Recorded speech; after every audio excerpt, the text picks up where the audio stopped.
The night was cold and silent on the dead battlefield. The air smelled of smoke and burned metal. Captain Elias Kane moved carefully through the wreckage, his boots crunching on frozen ash.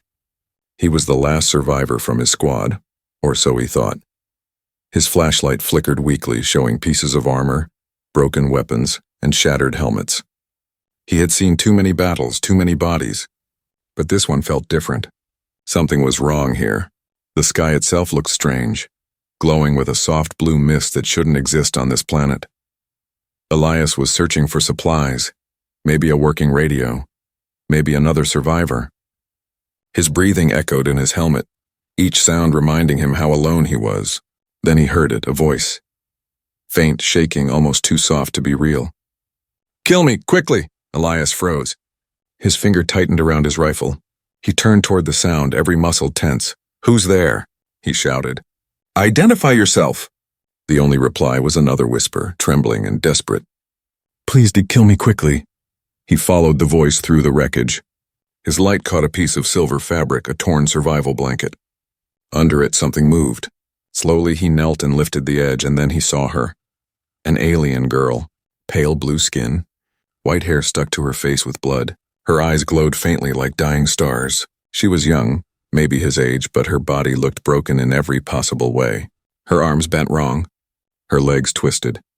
Her ribs looked sunken, her breathing shallow, yet she was still alive. Elias had seen alien soldiers before, but never like this. They were taller, armored, powerful. This girl was small and fragile. She didn't even look like a soldier. He lowered his rifle slowly. "Can you hear me?" Her eyes opened wider, focusing on him. She tried to speak, but coughed instead, blood spilling down her chin. "You human?" "Yes," Elias said. "Captain Elias Kane, Earth Forces." Her lips trembled. "Then kill me." Elias shook his head. "You're injured. I can help you." "No," she said weakly. "You can't." Her voice was soft, almost broken. Every word seemed to hurt her. Elias looked around. The alien ship she'd been in was torn apart, glowing wires and black smoke rising from the cracks. He could see bodies, her people dead and burned. He pulled off his gloves and felt her neck. Her pulse was weak but still there. "You're going to live," he said, though even he didn't believe it. Then something strange happened. The air around them shimmered for a second like heat waves on sand. A low hum filled his ears. His radio cracked and hissed, the voice of command cutting in and out. "Captain Kane, report." But before he could answer, the signal died. Static, only static. He looked at the girl again. Her eyes were half open, staring at something he couldn't see. "You shouldn't have come here," she whispered. "What do you mean?" Her voice shook. "They're watching. They'll find you too." Elias frowned. "Who will find me?" But she didn't answer. Her body jerked once, a small cry escaping her lips. He grabbed his medkit and opened it. "Stay with me, do you hear? You're not dying tonight." Her breathing slowed. "I'm already dead," she whispered. He tore open a vial of stim gel and pressed it to her arm. The gel hissed as it entered her bloodstream. She gasped, her back arching. The broken bones under her skin shifted slightly. For a second, her veins glowed blue. Elias stepped back, startled. What is happening?" She shook her head weakly. "It's starting again. You can't stop it." Then she turned her eyes to him, glowing brighter now. "Elias Kane," she said clearly. His blood went cold. "How do you know my name?" She smiled sadly. "Because I saw you. Before the war." Elias stared, confused and afraid. The stim gel couldn't have made her hallucinate this fast. "That's impossible." "We've never met." Her lips moved again, but no sound came. Then she looked past him into the dark sky. The soft blue mist was getting thicker, swirling like a storm cloud. A deep rumbling filled the air, shaking the ground beneath them. Elias raised his head. Something was moving out there in the fog. Shadows with glowing eyes. Not human. Not alive, he turned back to the girl. "Who are they?" Her answer was barely a whisper. "Not your enemy. Not mine either." The wind howled through the ruins and the shadows drew closer. Elias aimed his rifle, his heart pounding. The alien girl grabbed his wrist with surprising strength. Her hand was cold as ice. "Kill me," she said again, but this time her voice was firm. "If you don't, they'll take you too." Elias looked at her, then at the approaching shapes. He couldn't do it. He couldn't kill someone begging for mercy, but he also couldn't let her fall into enemy hands. The last thing he heard before the mist swallowed the world was her voice, whispering near his ear, "Don't run, Elias, they're coming." Not for me. "For you." And then the light in her eyes went out. The screen of his visor flashed red. Unidentified life forms detected. The radio screamed with static. The hum grew louder until it became a roar. Elias turned toward the fog and saw hundreds of glowing blue eyes watching him. The fog swallowed everything. Elias could not see more than a few feet ahead. His rifle shook in his hands, the blue lights moving closer with slow, steady steps. The alien girl lay still under the blanket, her pale face glowing faintly in the mist. He aimed into the fog. "Stop!" he shouted. His voice echoed thin and useless. The shapes did not stop. Then one of them stepped into view. It was a soldier, but not quite human anymore. His armor looked like Elias's, but his face was pale and empty. The man's eyes glowed the same cold blue as the mist. There was no life in them, no emotion, only silence. "Sergeant Hall?" Elias whispered. He recognized the face. Hall had been in his unit, killed 2 days ago. Yet here he was, standing. Hall raised his weapon, movement slow, mechanical. His lips moved, but the voice that came out was not human. "You should not have touched her." Elias fired before he even thought. The blast hit Hall's chest, throwing him back. But Hall didn't fall. The wound closed almost instantly, metal crawling over his skin like living wires. Elias stepped back. "What the hell?" The other shapes moved in. Their eyes burned brighter. Elias fired again, then again. Nothing worked. The bullets tore holes, but the bodies kept walking, silent and steady. He grabbed the alien girl, Laura, he remembered her saying, and pulled her onto his shoulder. She was light, almost weightless. The moment his skin touched hers, he felt a strange vibration through his arm, like static electricity crawling under his skin. "Hold on," he muttered, running toward the broken hill beyond the wreck. The fog followed. The whispering voices grew louder. Some sounded human. Some did not. He stumbled into a cave opening beneath the hill, a narrow crack barely wide enough for them both. Inside, the air was warmer, dry, and silent. He placed Laura down and caught his breath. Her eyes opened again. "You shouldn't have come back for me." Elias frowned. "You're welcome." She almost smiled, though it looked painful. "You don't understand. They can sense me, and now they can sense you too." He checked his scanner. No signal, no radio, nothing but a strange pulse repeating every few seconds. "What are those things?" he asked. "They were once your soldiers," she said softly. "Now they belong to something else." Elias's chest tightened. "Who?" She hesitated. "We call them the architects." The name sent a chill through him. "I've heard that word before. Classified intelligence reports, rumors." "They are not rumors," she whispered. "They are old. Older than your world or mine. They live in thought, not flesh. They need minds to survive." Elias knelt beside her. "So they control the dead?" "Not just the dead," Laura said. "They use fear, memories, and pain. They can take anyone who has seen war. That is why I begged you to kill me. I'm one of their links. I escaped, but I'm still connected." Elias stared at her. Her body still looked broken, but small cracks of light ran under her skin, blue veins glowing faintly like living circuits. "You're connected to them?" "Yes," she said. "And now, because you touched me, they will find you too." Elias stood and walked to the cave mouth. Outside, the fog moved like a living thing. Shadows drifted by, searching. "You said they feed on fear," he said. "Then they'll starve with me." Laura looked up at him, tired but curious. "You're not afraid?" He smiled bitterly. "I've seen too much to be afraid of ghosts." But that wasn't true, and he knew it. Deep inside, something was burning.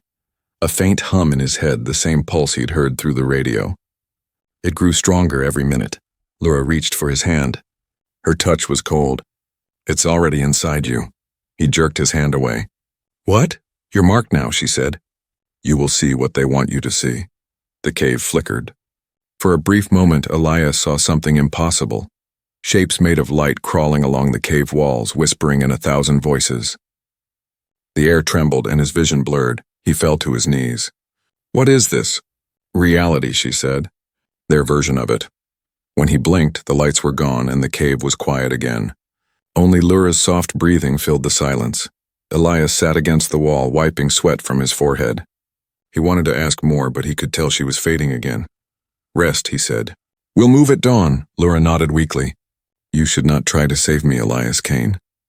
Too late for that, he said softly. She closed her eyes, whispering something in her language. A prayer, maybe. The pulse in his head slowed. For a moment, it almost felt peaceful. Then from deep in the cave, another voice whispered. A familiar one. Captain Kane. Report. Elias froze. That was his commander's voice. But the radio was off. He picked up his rifle and turned toward the darkness. The voice came again, clearer this time. Captain, you've done well. Bring the girl. We'll take her from here. It sounded normal, too normal. Laura opened her eyes. That's not your commander. Elias tightened his grip on the rifle. Then what is it? She looked past him into the shadows. It's the architect, speaking through him. And then he saw it. A figure stepping out of the darkness, wearing his commander's face, smiling with dead blue eyes. The thing wearing Commander Reeves' face smiled, but its smile was wrong, too wide, too calm.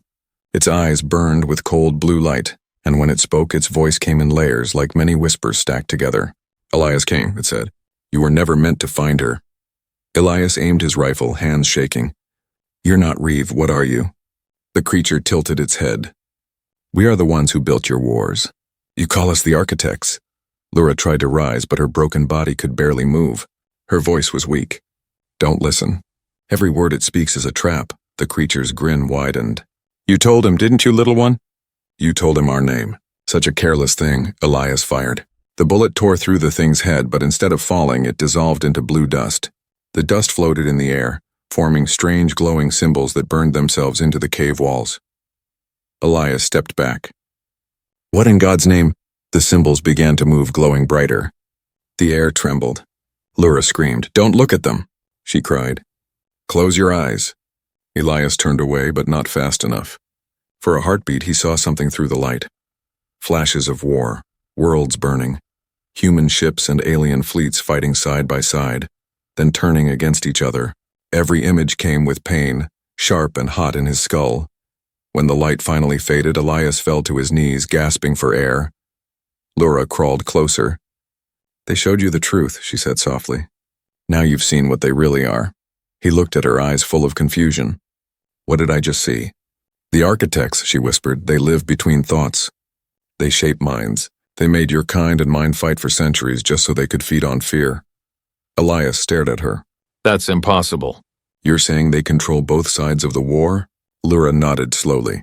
Every general, every command, every decision that feels wrong. Sometimes it isn't human or alien at all. It's them. They whisper ideas into leaders' dreams. They plant hatred and make it grow. Elias leaned against the wall, trying to breathe. Then all those battles, all those people who died. She met his eyes. Were never meant to end. The words sank into him like a knife.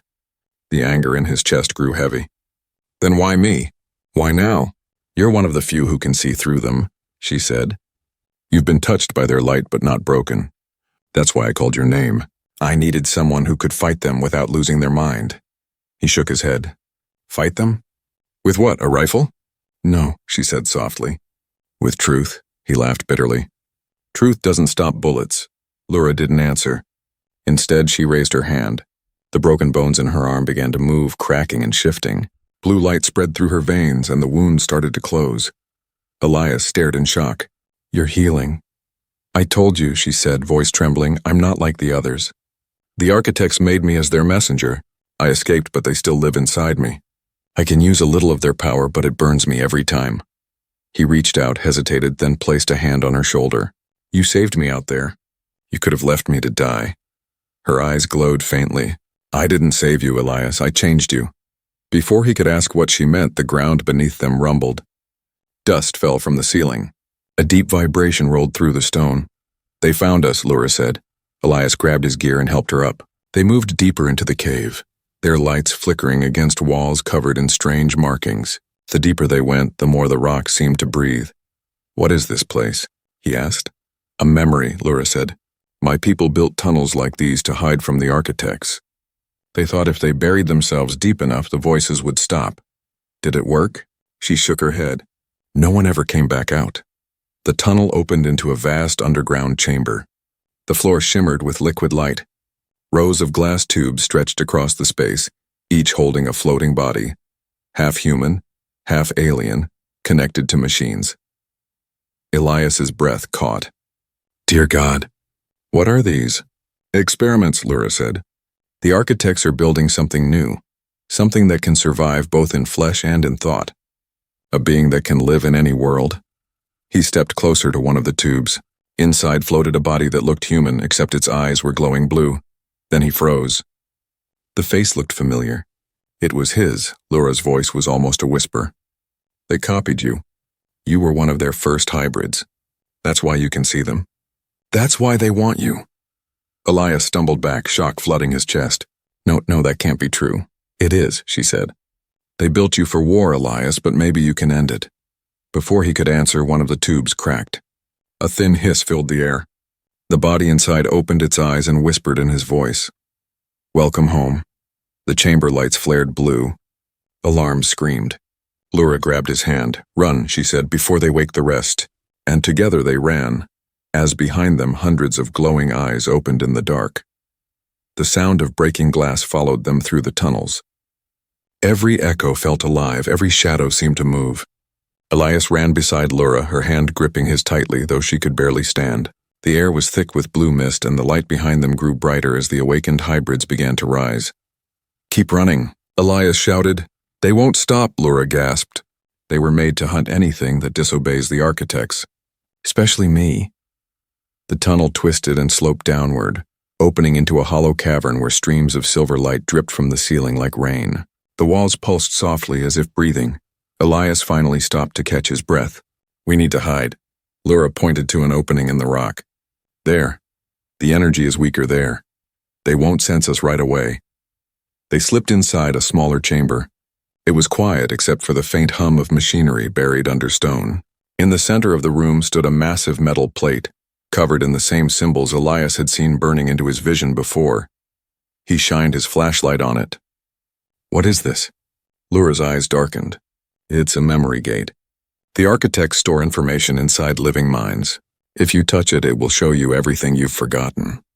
And everything they made you believe. Elias stared at the glowing plate. You said I was one of their creations.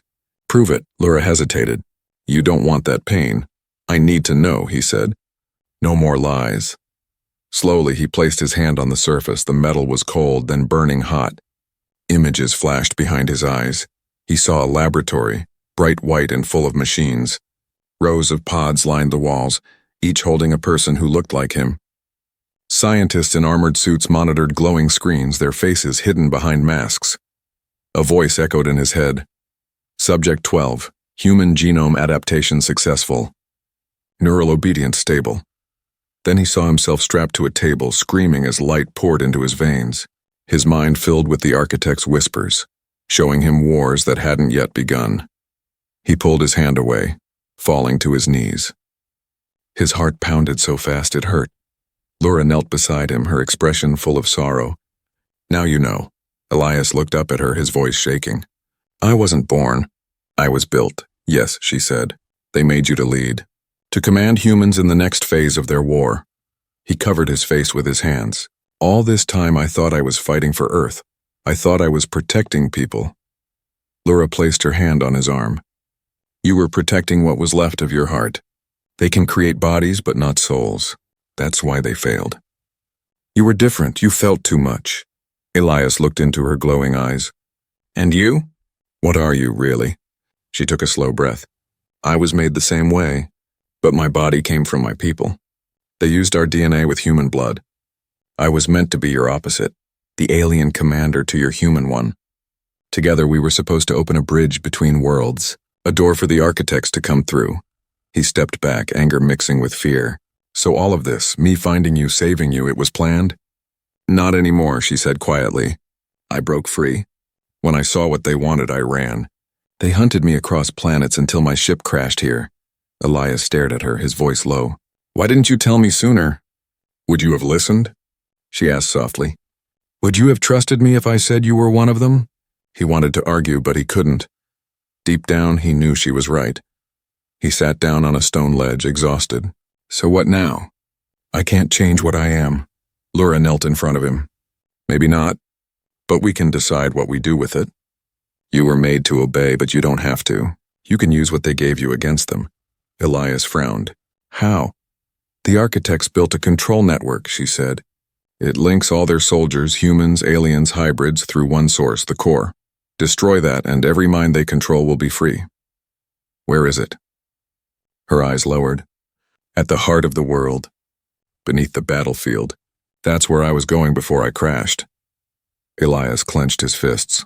Then we finish what they started, but our way. Lura smiled faintly. You talk like a soldier again. He looked at her, a strange warmth in his chest. And you talk like someone worth fighting for. For a moment, the world outside felt far away. The glow of the cave painted her face in soft blue light. She looked fragile but fierce, like something made of hope and pain mixed together. Then the walls around them began to shake. The hum of the machines turned into a scream. Lura's eyes widened. They've found us again. Elias grabbed his weapon. Then let's make sure they regret it.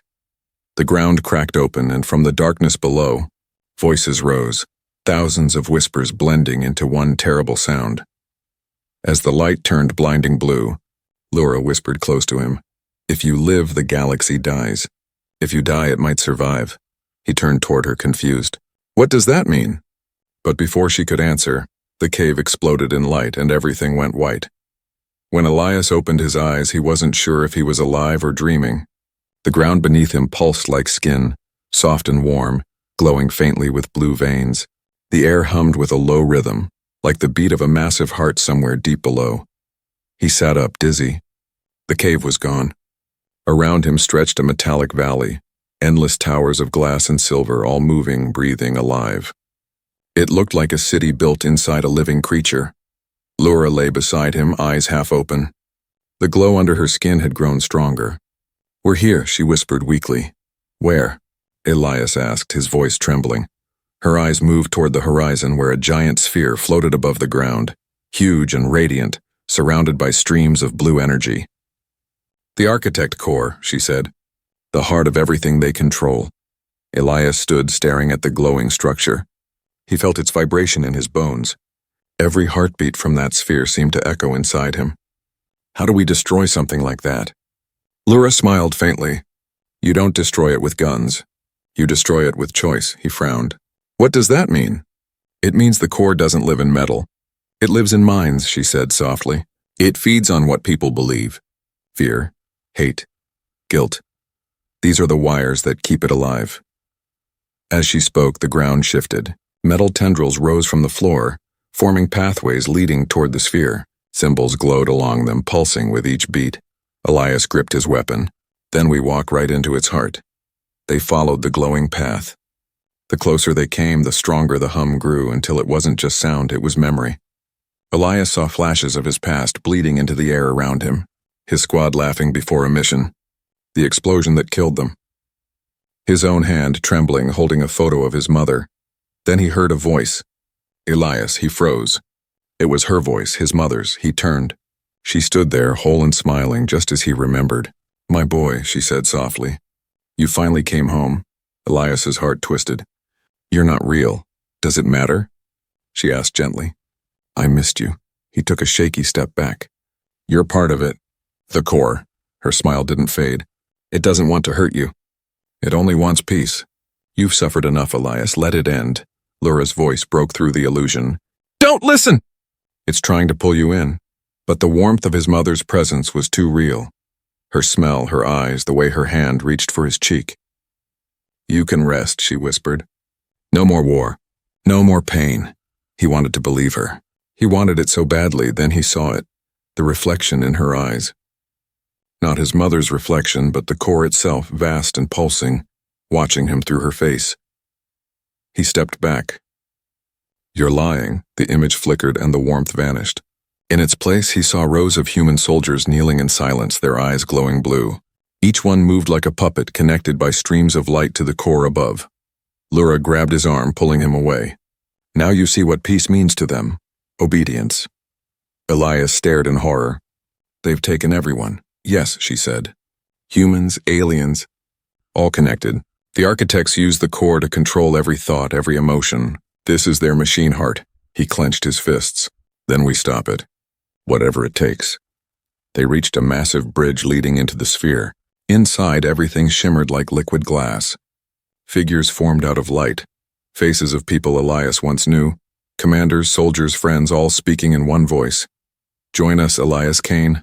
End your pain. End the war. He raised his rifle, but Lura shook her head. They'll never stop if you fight them with anger. That's what they want, so what do I do? You must connect to it, she said.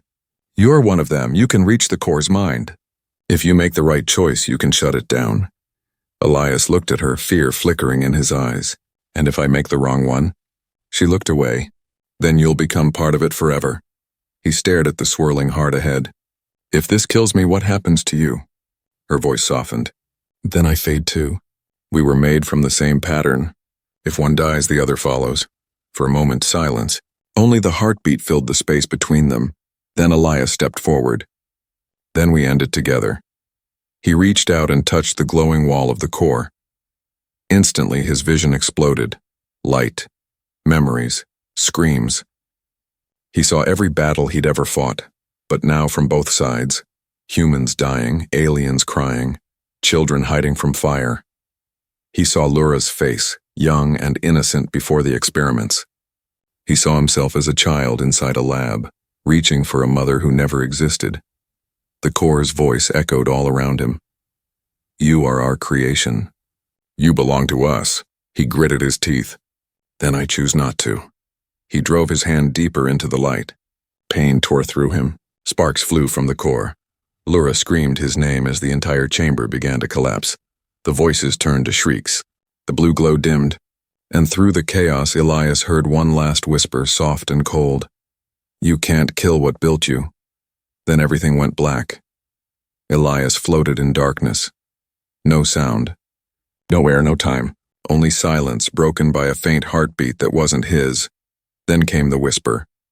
Soft. Familiar. Elias, wake up. He opened his eyes to find himself standing on a wide plain under a calm golden sky. The air smelled like rain. The war was gone. The smoke, the screams, all of it, gone. For a moment it was peace. Ahead, a small house stood, the kind he remembered from his dreams. White walls. Wooden door. A garden full of flowers. And standing in the doorway, his mother. Come home, my son, she said, her voice kind and warm. You've done enough. Elias took a step forward, confusion in his eyes. Where am I? This is the world you always wanted, she said. The war is over. Everyone is safe. You can rest now. He looked down at his hands, no blood, no scars, just clean skin. The core's pain was gone. The noise in his head was silent, but something didn't feel right. The sky shimmered faintly like a dream trying too hard to stay real. He turned and saw Lura standing far behind him. Her eyes were sad, her body half made of light. Elias, she called. Don't believe it, his mother frowned. She doesn't belong here. She's lying to you. He stared between them, torn. I don't understand, Lura stepped closer, her voice trembling. The core is giving you what you want most, a perfect life. But it's not real. It's a cage made from your memories. His mother's face softened. You've suffered long enough, Elias. You don't have to fight anymore. He wanted to believe her. He wanted to let go. But as he looked at her, he saw something flicker behind her eyes, a flash of cold blue light. Elias clenched his fists. You're not her. The world around him shivered. The house faded into mist. The flowers turned to ash. His mother's smile twisted into something hollow. You could have had peace, said the core's voice echoing through the sky. Instead, you choose pain. Elias's voice was steady. Pain means I'm still human. Lightning cracked across the golden sky. The dream shattered, and suddenly he was back inside the core's heart. Blue fire everywhere, metal veins tearing apart. Lura stood beside him, her body glowing brighter than before, almost transparent. You broke the illusion, she said softly. But it's not done yet. The core is rebuilding. He turned to her. How do we finish it? She hesitated. There's only one way. The architects live through the link between you and me. If we end that connection, the core will collapse. He stared at her. You mean one of us has to die? She nodded slowly. Yes, and if it's you, every mind they control will be free. He took a deep breath, his chest heavy. Then it has to be me. Laura stepped closer, tears glimmering in her eyes. No, Elias, I was made for this. My body, my mind, it belongs to them. If I go, the chain breaks cleanly. He shook his head. They made both of us, Laura, but only I led their wars. This is my burden, not yours. She reached up and touched his face. Her fingers trembled. You don't even know what you mean to me. He looked into her eyes, bright and endless. I think I do. The core roared, waves of blue light slamming around them. Fractures tore through the floor. Sparks burned in the air like dying stars. Laura took his hand. If you stay, you'll become one of them. If you leave, you'll save everyone but me. You have to decide now. Elias smiled faintly, the kind of smile that hides fear. You already know my choice. Before she could speak, he leaned forward and kissed her. For a moment, everything went still. The hum, the lights, even the core's pulse. Just them, suspended in a moment that wasn't supposed to exist. When he pulled away, he whispered, You once told me to kill you quickly. I couldn't then. But this time, I can do what's right. Her eyes widened. Elias, no. He pushed her away and raised his hand toward the core. His veins glowed with the same light as hers. The architect screamed through his mind, 1,000 voices begging, threatening, promising. We can give you anything. You are one of us, he shouted over them. Then I refuse to be you. He drove the energy outward, a burst of white and blue exploding from his chest. The entire chamber cracked open. The core shattered like glass. Laura screamed his name, reaching for him as light consumed everything. His body broke apart in a storm of glowing dust, but his eyes stayed on her, calm, unafraid.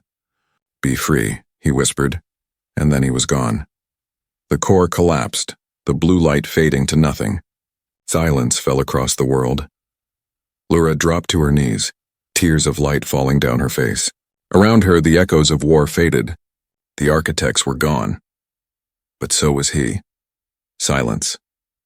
For the first time in 1,000 years of war, silence ruled the world. Laura lay on the cold ground, her body trembling, her skin dimming from blue to pale silver. Around her, the great core was gone. Only ashes and drifting light remained. The air was still, heavy, peaceful in a way she had never known. She tried to move, but her limbs felt weak, almost weightless. Elias, she whispered, her voice breaking. There was no answer, only wind. She looked up. The dark ceiling of the underground world had cracked open. Through it, golden sunlight poured in, washing everything in warmth. She had not seen true sunlight since before the architects came. Laura pressed her hand to the ground. It pulsed once, softly like a dying heartbeat, and then went still. The machine world was dead. The architects were gone. But so was Elias Kane. She knelt among the ruins, surrounded by fragments of glass that once held hybrid bodies. The faces inside were lifeless now, free but empty. She touched one of the pods, whispering a prayer from her people, a prayer for lost souls who died saving others. Then she saw it. Near the center of the ruin, under a torn piece of thermal blanket, something moved. Her breath caught. She crawled forward, pushing aside debris, metal, and dust. Beneath the blanket lay a figure, burned, scarred still. For a moment, she thought it was only another shell left behind by the core. But then she saw the faint rise and fall of his chest. Elias, she breathed, touching his face. His skin was warm. His eyes were closed, his uniform burned away, but the mark of light still glowed faintly beneath his skin. She leaned closer, pressing her ear to his chest. A heartbeat, slow, strong, steady. He was alive. Laura laughed softly, tears filling her eyes. You stubborn fool, she whispered. You refused even death. When his eyes finally opened, they were not the same brown she remembered. They shimmered faintly, silver mixed with blue. Human and alien both. He blinked, confused. Where are we? Laura smiled through her tears. A world that's free. He tried to sit up, wincing. Did it work? Yes, she said. The core is gone. The architects are gone. You did it. He looked around at the ruins, the sunlight streaming down. It feels quiet. It's what peace sounds like, she said softly. Elias stared at his hands. Blue lines glowed faintly under the skin, fading and returning like slow breaths. I shouldn't be alive. You're not the same, Laura said. But you're still you.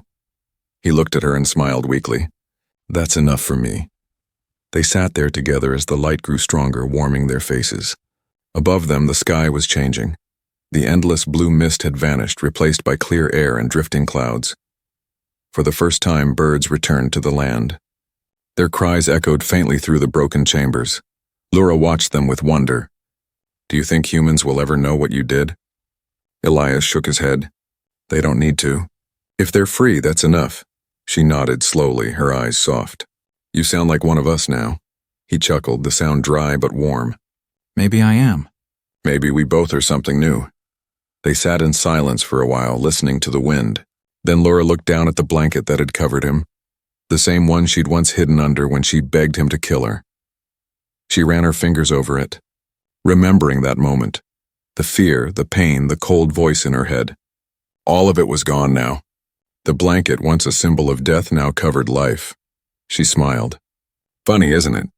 I begged you to end me, but you saved me instead. Elias looked at her, eyes gentle. And you saved me too. The sunlight reached them fully then, warm and golden. The world above had begun to heal. Far away in the distance, the first human outpost lights flickered on, untouched by the architect's control. For the first time in generations, they were truly free. Laura stood, helping Elias to his feet. What happens now? She asked. He looked toward the horizon where the sky met the broken mountains. We rebuild, not as human or alien, but as survivors. She nodded. Together, they began walking toward the light, leaving behind the ruins of the machine heart. After a while, Elias stopped and turned back one last time. In the dust, the faint outline of the core's shattered shell still glowed, but this time it didn't feel threatening. It looked almost peaceful. A whisper moved through the wind, gentle and distant. We never die, Elias. We rebuild. He smiled faintly. Then let's rebuild something better. Laura looked at him, her eyes reflecting the rising sun. You sound almost hopeful. After everything, he said, taking her hand. I think we've earned that much. Together, they walked into the dawn. The sky turned gold. The blanket fluttered once in the breeze, and then the light swallowed everything.